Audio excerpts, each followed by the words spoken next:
Do not try this at home, kids. Did you put like your house on the line? Who's financing? I'm like, I am. And they're like, oh, okay, so the advice we're going to give you is going to be pretty hardcore. Sudden, it's like, holy shit, we've just upped the level of the visual effects, yet made it grounded. And then CineFX does this review, goes, the visual effects is so good, it looks like they're shot in camera. And I'm like, they were shot in camera, literally. So there you go. What? HaZ Dulull, a versatile director and game designer, embarked on this creative journey from immersing himself in comics and video games as a youth. Transitioning from the game industry to film VFX, he honed his skills, eventually directing feature-length films like The Beyond and 2036 Origin Unknown, alongside Disney's miniseries Fast Layne. Founding HaZimation with Paula Crickard, he delves into animated feature films, video games, and metaverse content. HaZ advocates for action over mere aspirations, inspiring others to seize creative opportunities fearlessly. Join us for a 1-hour conversation with HaZ Dulull with the Wash U VFX Club.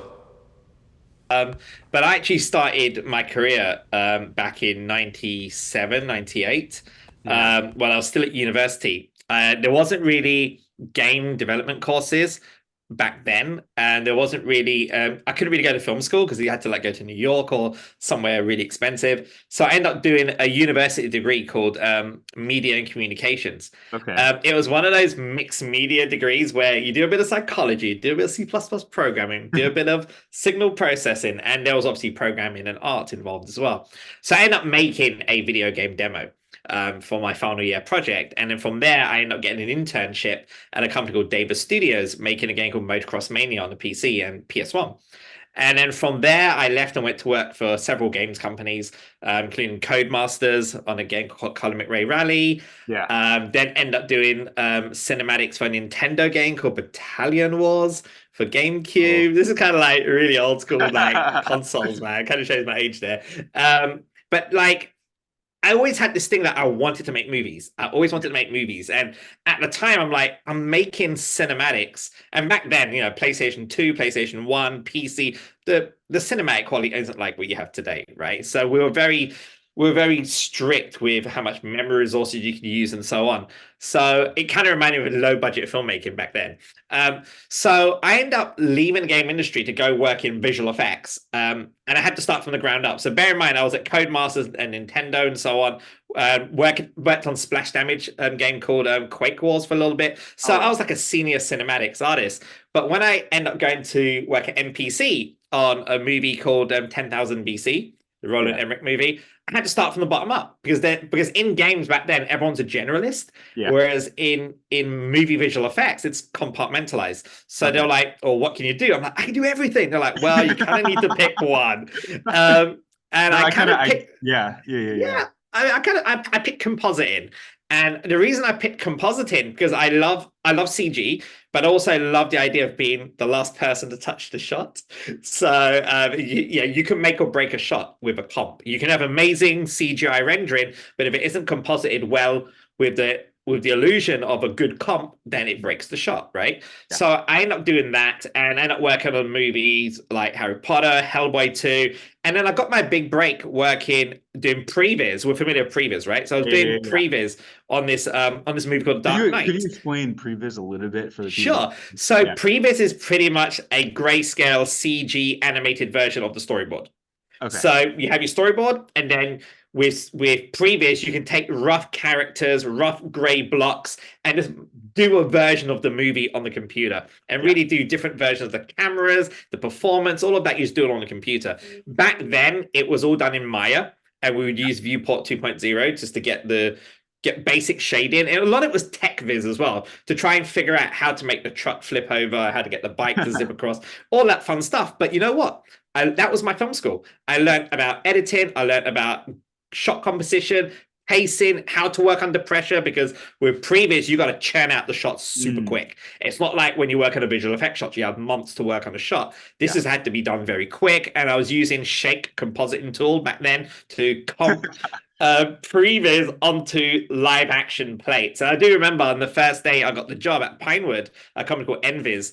They didn't tell me what the movie was. They go, oh, you got this job to work on this movie called Rory's First Kiss, but we're not going to tell you what the movie is until you come into the office and sign the NDA. Do they ever tell you ahead of time, or is it kind of? No, only when you get into the office and you put up your shot, you're like, oh, no that's a Batman. Okay. And by that time, you've signed your life away, an NDA. Yeah. So I did that, and it was an amazing experience, one of the best experiences I had. And you can imagine after that, I didn't really need to send my CV out. It was like, oh yeah, I worked on that film. Great, you're hired. But then I kind of rose up. I became a VFX supervisor, where I spent a lot of time on film sets, working on like figuring out how to get a shot done on time, working with the crew. And that again became my film school, how to work on set, how to work with cinematographers, HOD, other directors. And then I became a VFX producer where I ended up dealing with numbers a lot. So you can see kind of how the progression started from an artist right through the VFX supervisor to management.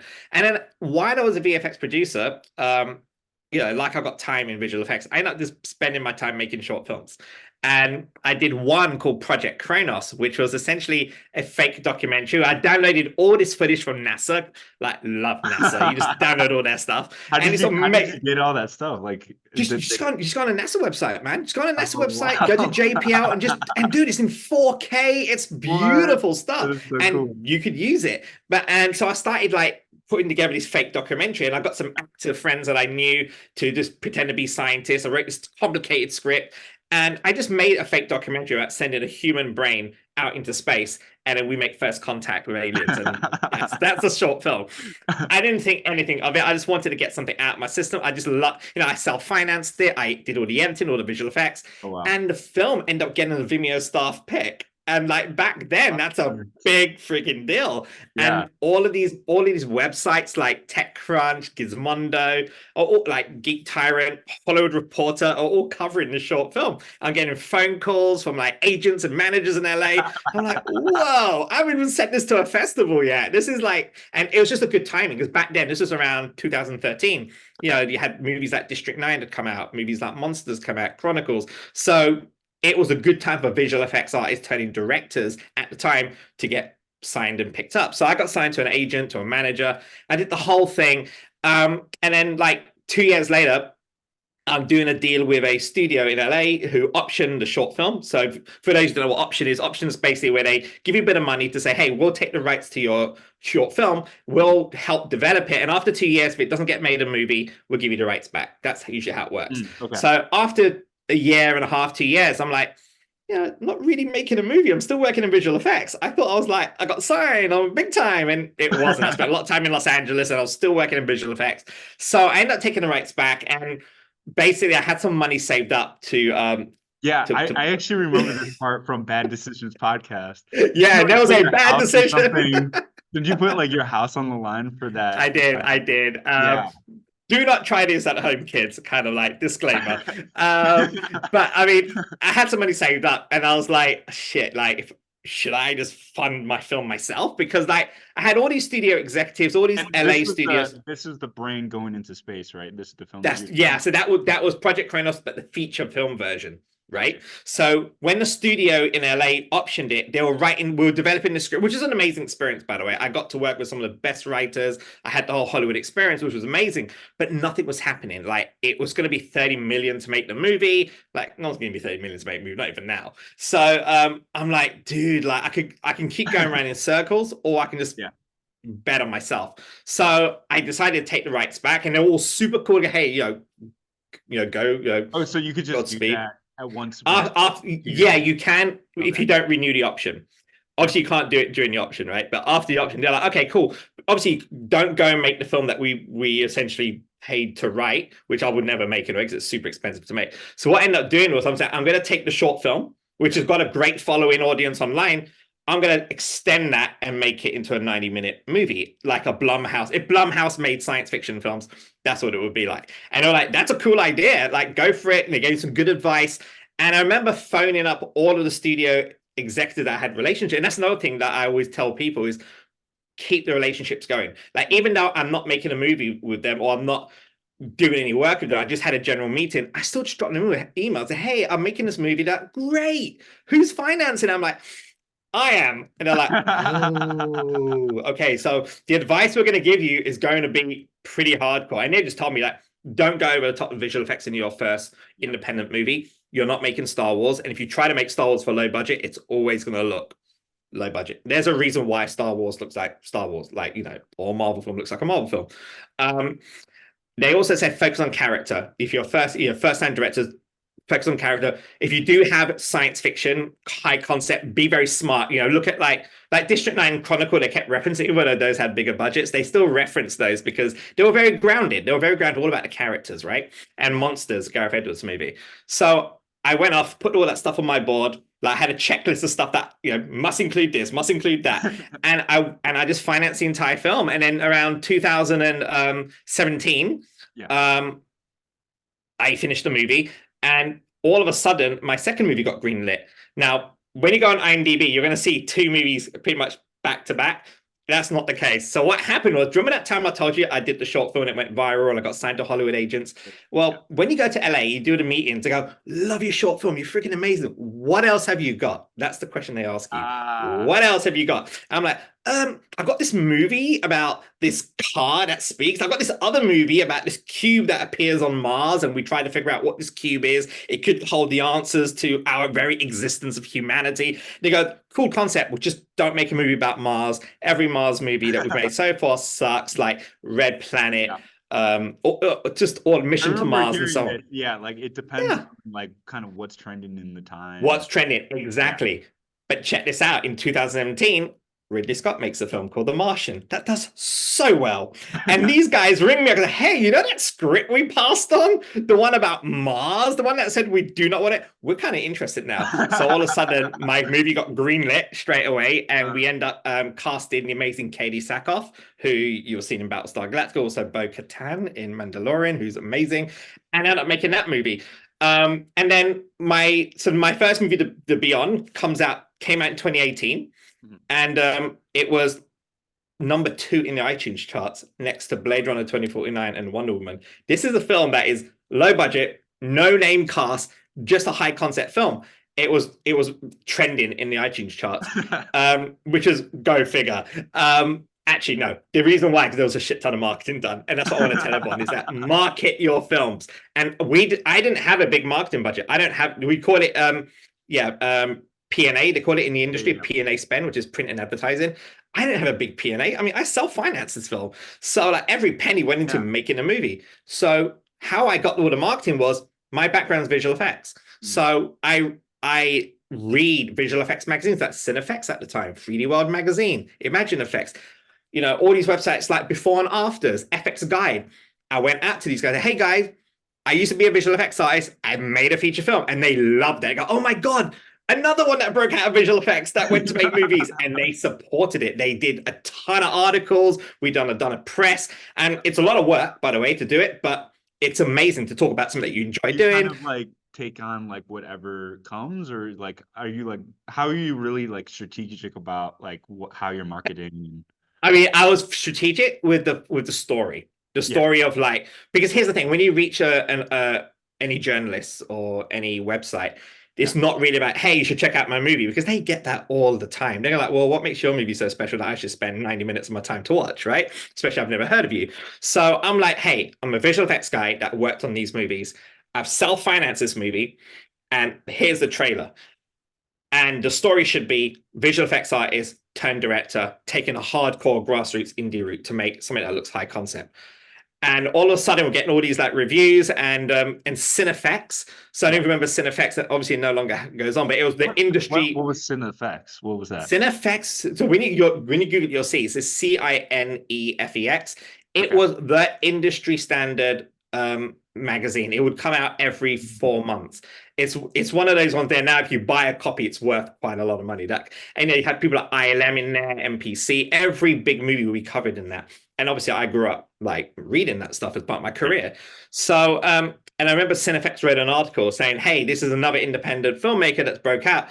And I remember them saying something about this quote saying, "The visual effects are so good, it looks like it was shot in camera."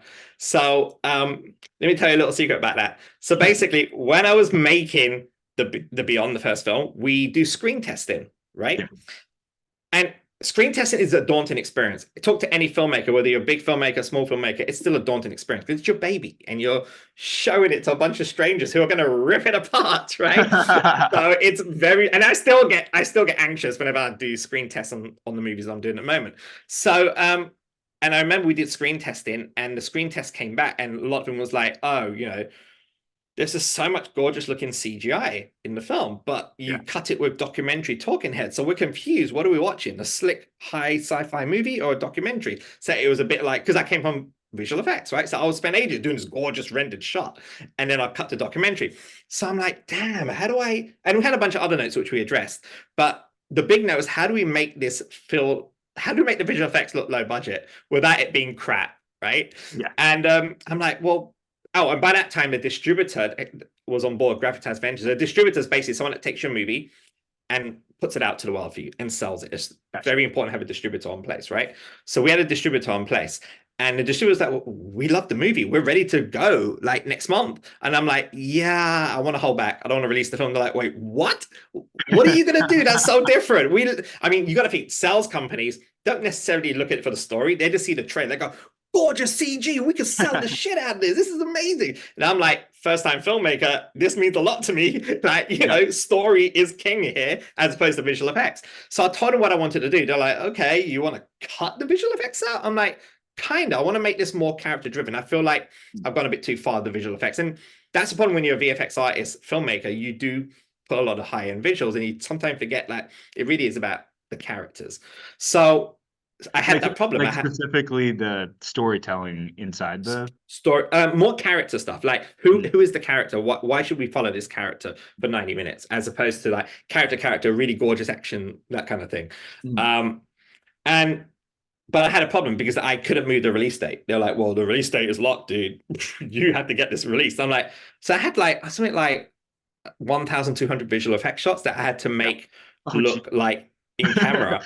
And I'm like, oh my God, like even if I work 24 hours a day, I don't know if I'll be able to make that, like all in After Effects and stuff, right? So I'm like, then I had this brainwave idea and it's the most batshit crazy idea ever.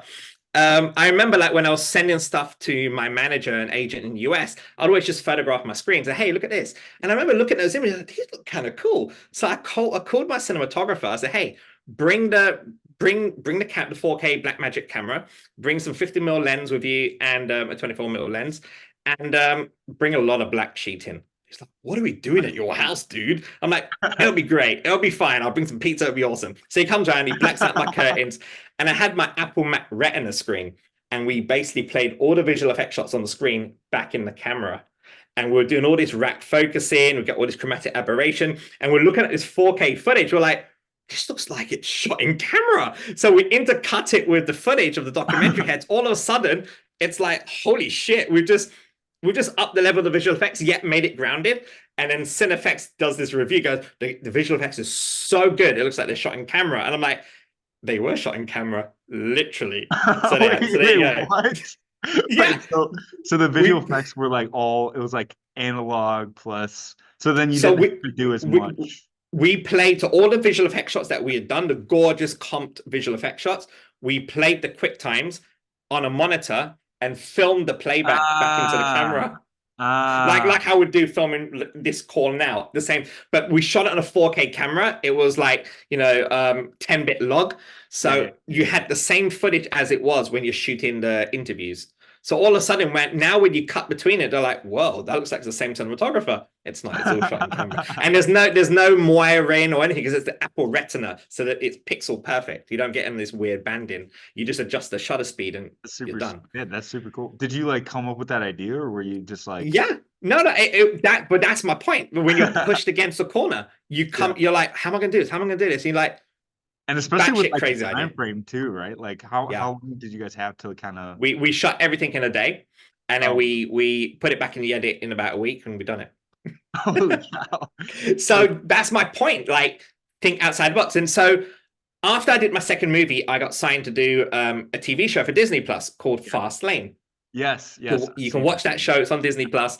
And I remember someone saw a trailer of of the second movie where Katie Sackhoff and the robot are having this emotional moment. Yeah. It's basically Flight of the Navigator, the classic 80s movie. I completely homaged it.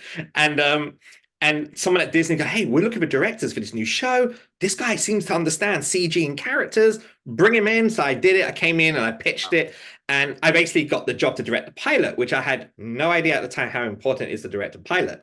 Because a pilot is a serious thing in television. It means that's the show, that's the episode that sets the tone for the entire show. So other directors will come in and basically follow your lead. I'm like, I've already done like 2 independent movies and one of them just came out last week. Like, holy shit. So I went in and I remember shooting the pilot. There was a lot of blue screen. It was basically a talking car, right? That's the show's about this talking car. These 2 girls find this talking car and the government are trying to find this car, this AI car. Disney Channel, or what was it for? It was originally for Disney. It was originally for Disney Channel. Yeah, okay. But it's now on Disney Plus. So you can watch it on Disney Plus. That's sick. Yeah. That's awesome. So yeah, so definitely check it out. There was a lot of visual effects in it, but it was very like car chases and stuff. Yeah. And I remember getting a call from the head of Disney at the time, a guy called Matt Bonnet, I think his name was. And he would basically, when you get a call from him, it's either you're going to get fired or something's horribly wrong in the shoot. And I'm like, oh wow, they finally figured out they got the wrong guy for the show, because it's a kid's show. My stuff is dark and like freaking high concept cerebral science fiction. And he basically got on the phone. He was like, so I'm just looking at all the dailies. I'm like, yes. Interesting shots. I'm like, okay, it's coming. He goes, you are under budget and on time. How are you doing that? I'm like, what? How you? What's your process? And I'm like, oh, I guess I'm just shooting it like an indie film. I'm just ignoring the fact it's a Disney show. I just have more crew. Obviously, it was a big crew, but I'm still taking the shooting stuff in camera, taking GoPros and putting them around places. I'm taking the independent route. And he was like, I don't know what that means, but keep doing it. And what happened was, after the pilot, they said, hey, you're not going, this is all shot in Vancouver as well. They go, you're not going back to London. You're staying on the show. You're going to shoot the last 2 episodes. So it's an 8-episode show. So I opened at episode 1 and 2 and I closed with 7 and 8, which is pretty cool to start and open the show. So I'm like, that's amazing. Thank you. But what am I going to do in between? Because like there's a big gap. Because, oh yeah, you're now an executive producer on the show. So the whole idea of me telling you the story is the fact that I took an independent grassroots approach, and still do today, even though I'm working on big budget stuff. Yeah. Because who you are as a filmmaker should never change. Your approach should never change, no matter how big the budget is, no matter if it's a Disney show or a Marvel show, you know, it should never change. Like right now, I'm directing the cinematics for Dune, hence the FunCon today. Yeah. And Dune is obviously the second movie's coming out like next week or something. It's a big deal, but I'm taking a very grassroots approach. I'm taking really smart in how we do our cameras. Do you ever get like pushback with that? Like, are people ever like, come on, man, like, why don't you get this rig or this, you know, why don't you use it? All the time. Absolutely. In fact, for the Disney stuff, they're like, why don't we get a massive jib crane? I'm like, we could get a massive jib crane and do that one shot, which is going to appear once in the entire show. Or we could use that money and get a freaking sick-ass drone and a pilot and get a ton more shots for the show. And was like, yeah, good point. Let's go for the drone. So you gotta wear a producer's hat as well when you're a filmmaker. You can't just be about, oh, I just want that one shot. You got to think about the bigger picture. Just don't think about the one thing that you're doing, because, you know, executives and producers, they look for that in filmmakers. They want filmmakers that can help them get out of a jam, right? It isn't just about what you do. And that's the thing about, there's a difference between movies and television. Right? In the movie world, the director is the rock star. It kind of like the pressure lies on the director's shoulders, right? In terms of getting the movie done. Obviously, there's the writers and so on, but getting the movie done. For television, the directors are guests to tell the story. The writers are the rock stars, which is why you have showrunners. I didn't know that. Okay. Yeah, so every TV show has a showrunner, and a showrunner is the figure person that is responsible for the entire show, story, arc, and how essentially what that show is. And they're the ones on set rewriting, giving you notes and stuff. And the director comes in, and the director, he or she, has to tell that story. You know, you bring a style to it, of course, as a director for the pilot or episode 1, but you're essentially just telling that story. Whereas in a feature film, it all lies on you. If it messes up, your head's on the block. Whereas on TV, the showrunner's head's on the block. That's why you have a lot of directors on the TV show. That makes a ton of sense. Yeah. Yeah. I guess like with like I guess because you were mentioning that you're going to be working, or you're working on Dune right now. Currently, the video game cinematic. Oh, you're working on the video game cinematic for Yeah. Dune. Yeah, Oh, that's Dune. so cool. Yeah. That is, So it's based on the books. I can't say yeah, so much, obviously NDA yeah. crazy, No, yeah. but I've been on a project since 2021. I can only Okay. talk about it last year because the Games Award, the big Games Awards thing, they actually showed some footage from the trailer, which I didn't even know came out. And I was like, hey, wait, what? I can talk about it now. But yeah, that game comes out, I think, end of the year or something. Okay. And it's probably the biggest thing I've ever done. And again, this is another good example. Like I was actually asked. So basically, okay, let me just rewind a little bit. So after I finished my Disney show, I was getting my third movie ready, my third live action. I'm like, I'm on a roll. I've done the 2 features. They're doing well. I'm gonna get my third movie on the go. Me and my producing partner, we're getting ready. And then it was going to be a movie set on the moon. We're getting ready to shoot in Gran Canaria. We had CAA, the big talent agency that's going to be casting it. And then the pandemic hit. We're like, oh, and everything fell apart. Like Hollywood shut down, all the deals broke out, all the actors like, we're not coming to London. Hell no. And by the time, and we just didn't know what was going to happen. Like no one knew what was going to happen. Like productions were on hold. But we are filmmakers. We got to keep making content. That's how we make our living. That's how we keep going. It's kind of like our drug, right? So I'm like, shit, what am I going to do? So I was using Unreal Engine, right, the game engine, to do previs. I was doing a lot of previs already for the movie, and the previs didn't look like the previs I was doing on The Dark Knight. The Dark Knight's all very grey shaded and stuff. The previs I was doing in Unreal look like video game cinematics. They're lit, they've got reflections, they're gorgeous looking. And I remember people going, dude, what is that you're showing us? I'm like, oh, that's the previs for the live action. I'm like, man, that looks like a CG animated film or something. I'm like, interesting. And so when the pandemic hit, I'm like, why don't we make an entire movie in a game engine? And I'm looking around and no one is doing it. And Love, Death and Robots had just come out, like season 2, I think. Yeah. I'm like, why don't we make a freaking full-on Akira meets The Raid, meets Edge of Tomorrow, all in Unreal Engine. We've got a script that we've been developing for a while. So as a production company, as you may or may not know, like production companies have what you call a slate. Okay. A slate is like a list of projects, right? You have projects that are being shot in production right now. There are projects that are in script stage, and there are projects that are looking to raise finance in various stages. That's what it means, a slate. And we had one project on there that, I mean, any writers on this Zoom will probably understand, but like, when you have an idea and you write it, you're like, no one's ever going to make this. This is freaking batshit crazy. No, I'm just going to write it and just store it away. And it was like a 10-page story I wrote about this kid that has telekinesis power. He can reverse time, reset multiverses on the glip. And he's resetting it every time to try and find the right solution where his brother does break him out of a hospital. But the more he does it, the weaker he gets. So it's full on physics-defying action sequences that it's just insane. Like you read it, you're like, no one's going to make that unless you're James Cameron or something, right? So when we came to deciding to make an animated film, we're like, well, why don't we take the thing that's most unshootable, use Unreal Engine and make the movie? Now, my first movie, The Beyond, had made profits because it was a profitable movie. So yes, I made my money back very quickly. In like the box office or on like YouTube, Vimeo? Digital. So like Amazon, iTunes, every digital. And oh, by the way, so when The Beyond came out in 2018, by the way, we got our sales report. So number 2 on iTunes Shots, like I said, in April you get a sales report. So for those of you who don't know, when your film is distributed, it gets put on all the various places to watch. People buy it and rent it, and then in 3 or 4 months' time, the sales company sends the filmmaker, me, a report that says, these are all the places we've made money.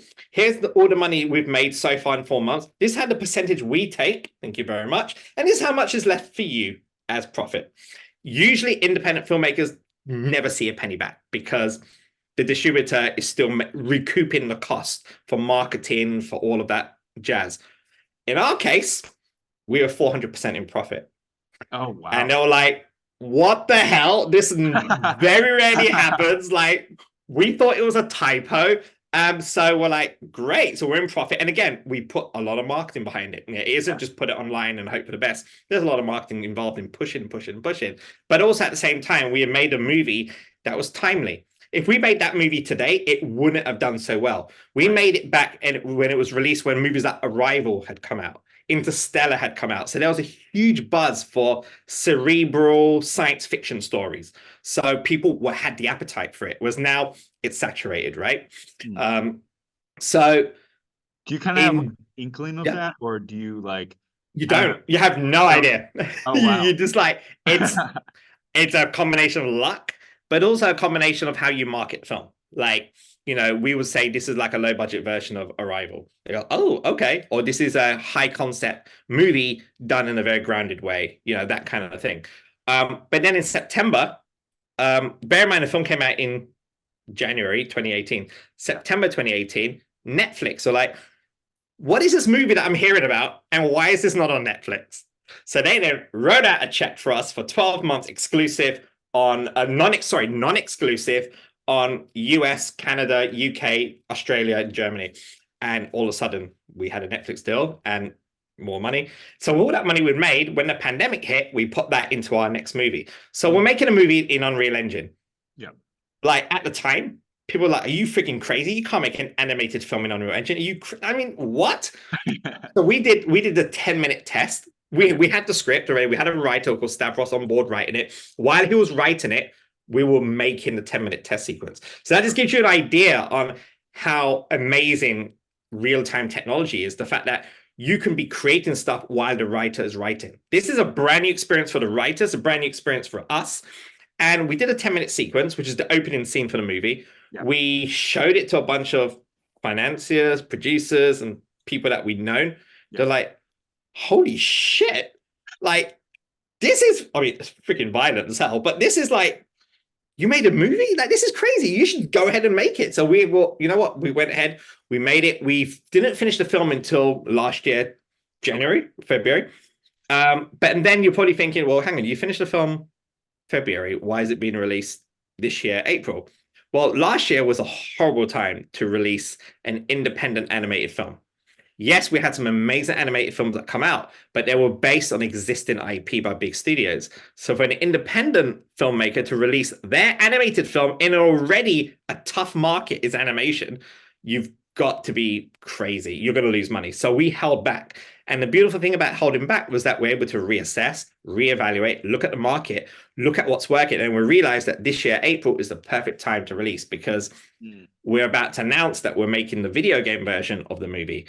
Not only did we make it in a game engine, we also made a video game simultaneously at the same time. So now we can market this to gamers as well as the animation market. So that's, again, my point is, as a filmmaker, it isn't just about making the movie. It's a lot of it. It's about thinking like a producer. If you're going to be a director, a writer, you've got to be a producer as well if you want to last in this industry. You can't just be like, oh, I'm just a creative man. I just let my producer do it all. Yes, you have a producer, but you as a filmmaker kind of like that, or absolutely kind of rare to have. Yeah, is it rare to have the approach that you're taking? I don't know if it's rare. I mean, there's more of the opposite for sure. But I feel like today's filmmakers are starting to be much more like what we're doing. Right. Like if you look at the amount of layoffs that's been happening so far in the industry, it's been horrible, right? All the game industries are laying off studios, people like Epic laid off people just before they got Disney injection of cash. Go figure. But also the film industry. Like if you look in the US, all the agencies are closing. Productions are much more tighter. Right. So you have to adapt to the circumstances. Sometimes you can come up with some genius ideas. So for us, like we knew to make an animated film would cost like $15 to $20 million to make. We're like, we're not gonna be able to make that. So we look at a video game engine where we reduce the cost drastically because we are rendering what we see in game in real time. We're not rendering hundreds of passes, going to nuke and composite in it, then doing this whole process of visual effects. We're like, no, we do it in engine. If it looks good in engine, print straight onto the render. Yeah. That's really smart. No, we're actually kind of running out of time. My God. Yeah, we have only like 5 or 10 more minutes on the Zoom call. Okay, shoot me some questions. Yeah. Kind of want to talk more about the game side of stuff. Sure. As well. Like, I don't know. Because I've definitely been looking into like the games and I know definitely in the past that like they've been like super separated industries. Right. So I'm just kind of wondering like what got you to games after VFX and directing, and like kind of, I don't know, like what do you see yourself more as, like a game developer or more of like a filmmaker? Well, the game development just fell in by accident again. Like, even though you got to remember, I left the game industry to make movies, and now I'm using game technology to make movies, right? Which is ironic. I think for me, it's the fact that UEFN was a good example. So Unreal Engine for Fortnite. UFE, sorry. So UEFN. So And you have Fortnite yeah, and you have Unreal Engine. right. Combine them together, you have Unreal Editor for Fortnite. Yeah. Now, what's amazing is that Fortnite is probably one of the biggest platforms in the world for like online gaming. It's free. You buy skins and so on, and it's always been its own separate thing. Like we were saying earlier, it's separate to film, right? It's separate from animation. It's got its own thing. UEFN allows now Unreal Engine artists that do gorgeous cinematics to bring their own content into Fortnite. So now you can create content that don't look like Fortnite. I mean, a character will be Fortnite, but everything else doesn't. So you have your own brand in there. So we had an animated film we were developing, and we're like, let's just move that into Fortnite. And within 3 months, we had our game on every single console. And I can't just tell you how much of a butterfly feeling to be able to pick up a PS5 controller and play your game in Fortnite. It's incredible. I have tried that on like I've messed with Unreal, and then like messing with the blueprints and everything, and then you could shoot targets, and like you'll change like the I mean stats. but that's running locally. Imagine saying, hey, to everyone online, hey, anyone got Fortnite? Download Fortnite and just type in Moontopia and play. I mean, that's really freaking that's insane.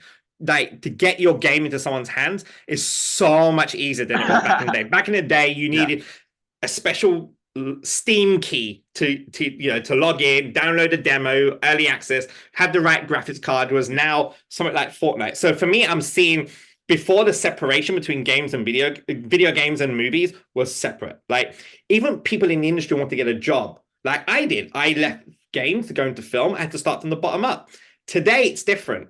Today, the film industry, the visual effects industry, is using the same tools as the game industry. They're using all the Unity tools. They're using Unreal Engine tools for for the things like LED volume, the big volume walls for like the Mandalorian and so on. They're using Houdini, Maya, all the same tools in the game industry they're using in the film industry. So now, as an artist, as if you're coming out of university and you've done games, you're like, oh, I did games, but I really don't want to work in movies. I want to work on that next Marvel film. You can still do it because you're using the same tool sets. The graphic fidelity in games is on par with Hollywood visual effects today.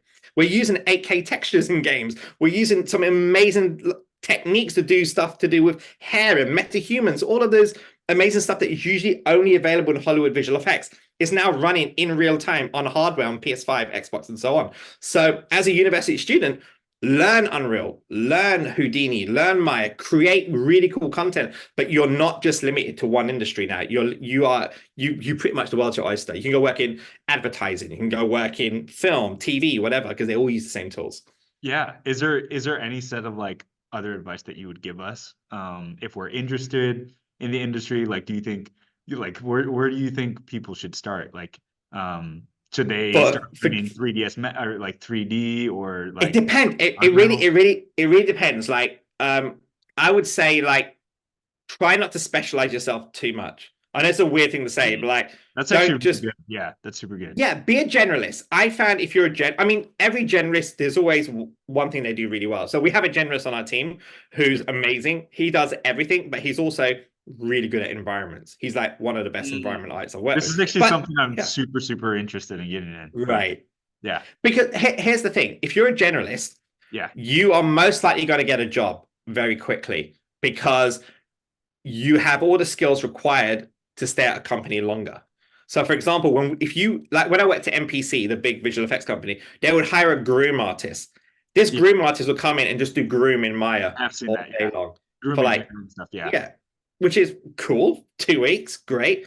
But then you got to wait for your next groom job, which doesn't come around the corner very quick. Now, if you're a generalist and you did grooming, but you also can do environments, you can say, hey, I've done grooming, I can do environments. Great, roll on your contract, right? So you've got to think that way.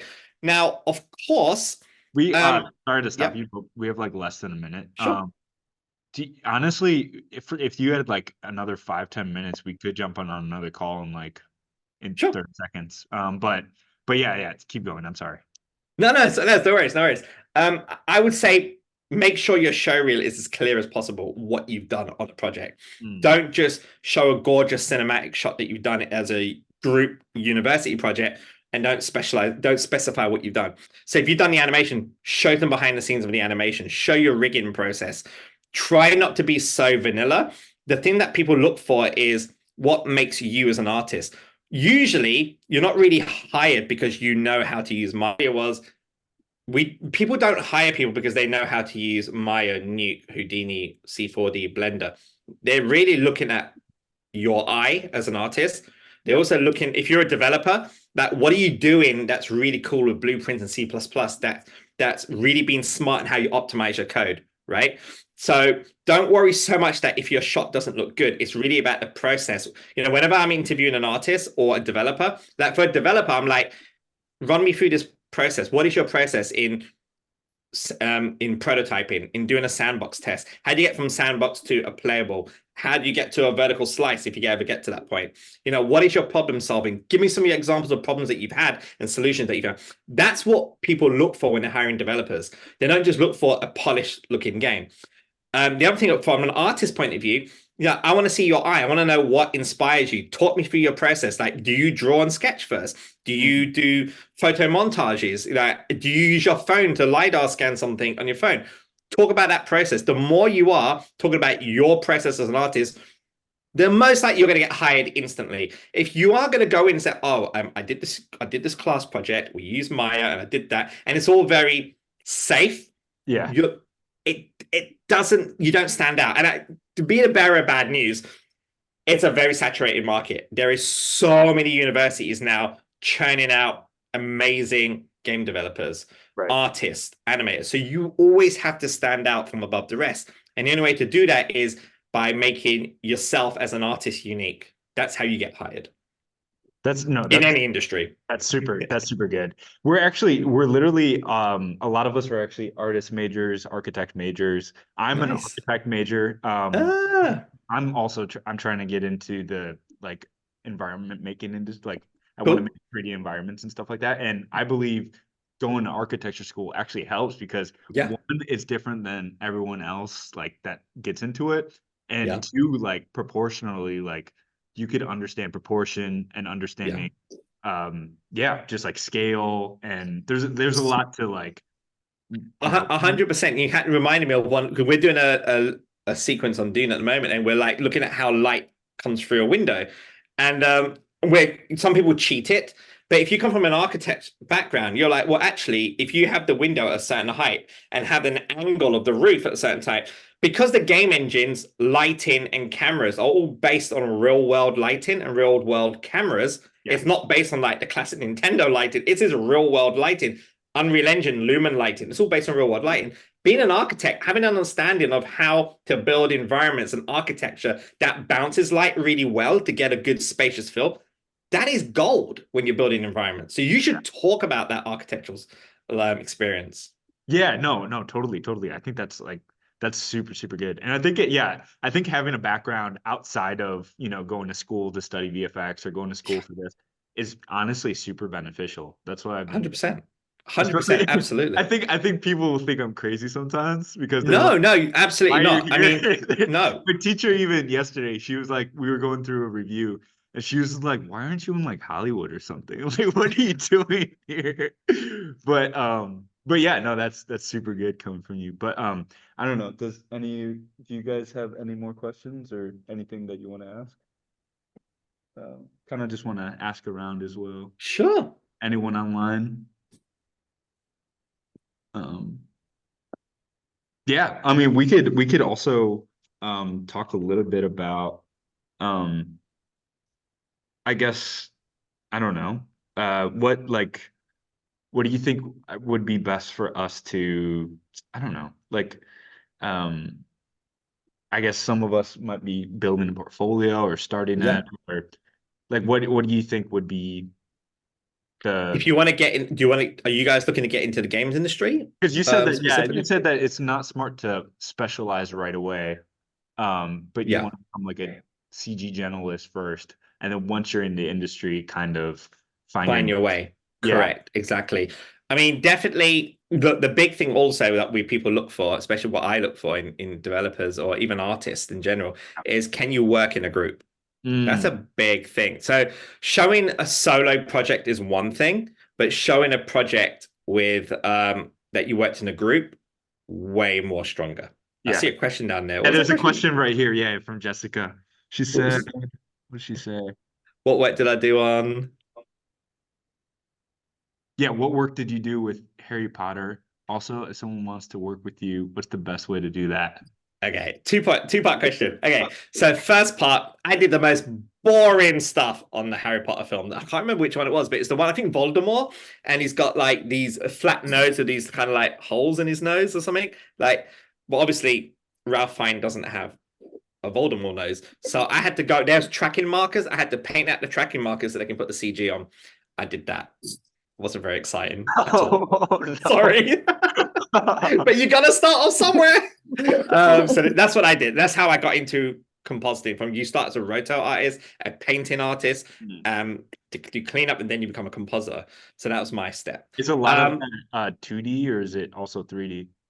It was 2D. I mean, the nose I remember was done in Maya, and they rendered it out. But obviously, there's loads of tracking markers on his face, and we have to paint those out. But obviously, when the head's moving around, it's a freaking nightmare. Obviously, today you can do it in all AI. It's super easy. Text prompt, remove markers, and it's done. But like back then, you couldn't do that. The second part of your question, Jessica, is how would you work with someone like me? You just send in your portfolio. Like send in your portfolio. Have a good email cover letter. I can't stress how important it is to have a don't write your life essay. Just keep it very simple. Say, hi, my name's Jessica. I love the stuff you guys have done on your website, blah, blah. I've just finished uni. I'm a generalist. I can do this, this, and that. Here's an example of my portfolio. I am very interested in gaming. I am interested in film. Or maybe I don't know what I want to do, but I do want to work at a company where I can find my feet and expand my skill set. And then have a link to your showroom. I find the biggest problem is people just send a link. Say, hey, I'm looking for a job. Here's my link. I mean, I don't know if I'm going to click that link, let alone, So make it as short, sweet, and simple, but very personalized, and make an effort to show that you have researched the company. You haven't just spammed the company, because like recruiters, heads of departments, they can see it within the first line if you're spamming a company. So make it personal. Even if you're not a right fit, the person will reply back. I would reply back and say, hey, look, we're not hiring at the moment. You're not right fit, but I checked out your stuff because your email was on point. No, that's super. That's awesome. Yeah, that's really good advice and stuff.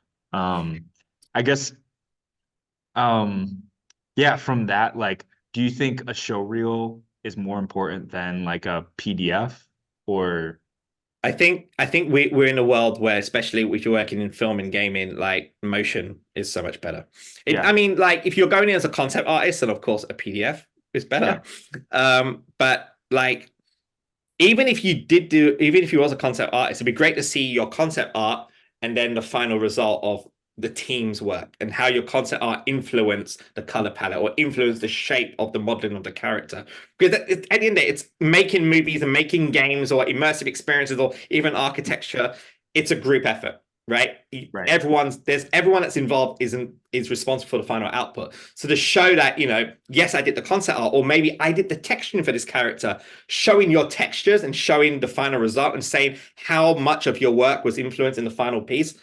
It's a godsend. Like for recruiters, they love that stuff. They're like, oh my God, yes, works in the team well, communicates about his team well, and we can see his or her process. Very important. So these are the 3 key things definitely to always bear in mind. No, that's super, super good. Leon, do you have a question? Oh. I have a question. Yeah.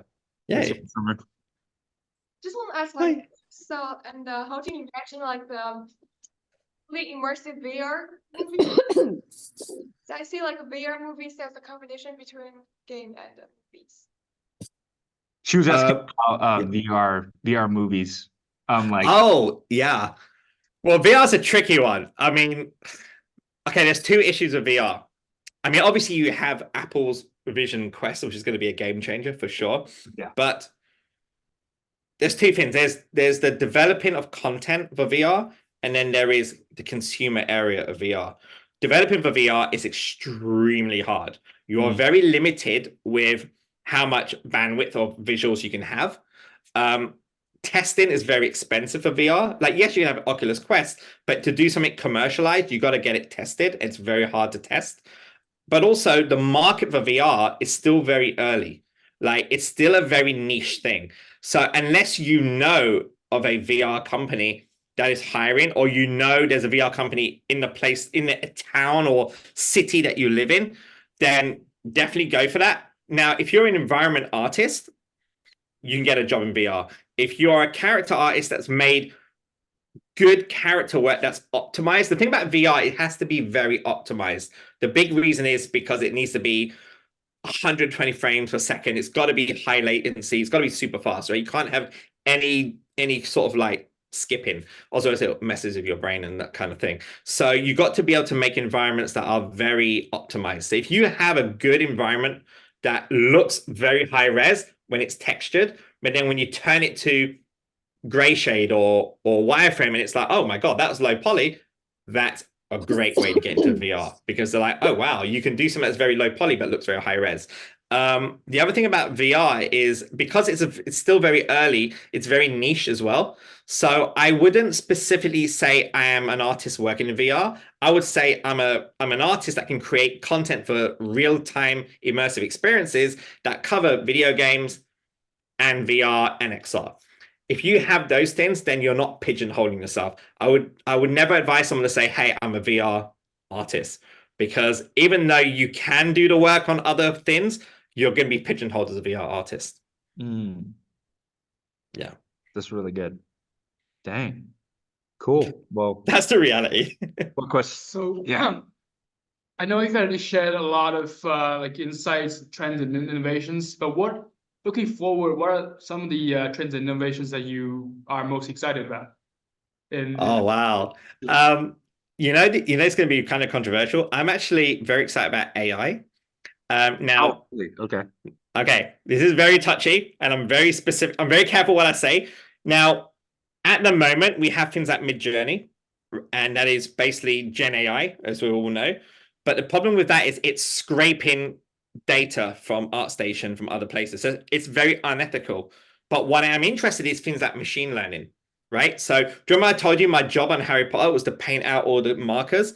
Well, today you can use Nuke, something called Copycat, which is the plugin inside of Nuke, and it can analyze the footage and remove it for you. So now as an artist, I don't have to spend days painting out the laborious job. I can just use AI to wipe clean the thing, and I can focus on being creative. So I'm very, very excited about AI allowing me to be more of a creative and less of doing tedious, boring. Rotoscoping is a classic example, cutting something out, very laborious. Now you can use machine learning to analyze the frame. It would auto cut it out for you. You can replace the background, right? Adobe's got Gen AI Fill. Now, I love the whole idea of like content-aware fill in Photoshop, right? But Gen AI Fill is amazing. Now, Adobe have been very smart. They don't scrape from the internet. What they do is they scrape from Adobe stock, because Adobe stock is content that they own. So that's a good example of ethical AI. So that's what I'm interested in, seeing how far we can push AI, but still be ethical as an artist. Yeah. Oh, thank you very much. Good. Anything else? Any other questions or comments? Cool. I think I think that's a bunch of the questions I have as well. Brilliant. Yeah, this is super cool. Great. Okay, Yeah. my pleasure. Well, follow me on social if you want. Feel free to reach out, but just keep doing what you're doing and just be original. That's my biggest advice. I'll say, be unique, be original, be yourself in your work. That's super good. Yeah, and I'll send them some of your other like tags and stuff. Yeah, please do. Please do. Yeah. Cool. Is there anything else that you're like kind of looking forward to, or anything that you're I mean, I would just say keep an eye out, because my movie comes out April the 22nd. Yeah. So make sure to check that out. But for me, I'm just looking forward to just the more convergence of film and gaming. You know, we're already seeing The Last of Us, massive TV show. We're seeing Gran Turismo, which is an amazing movie based on the game. I'm seeing a lot of synergy between game and movies. That just excites me as a creator. And I think it should excite you guys as creatives as well, because by the time you finish your degree and you go into the industry, you're going to have so much to play with. You're not just going to be pigeonholed into one thing. So that to me is exciting, to see the new generation of artists coming out with really cool new ideas that I could potentially collaborate with one day. No, that's awesome. But cool, man. Yeah. Hope you have a great rest of your day. And Well, evening is actually like 10 o'clock now. sure it is. Yeah. It's cool. Just for you guys. Yeah. It's all good. It's all good. All right, guys. Well, have a good one. Feel free to keep in touch. And Zach, thanks for reaching out, bro. Really appreciate it. See you. Take care. Bye. Bye.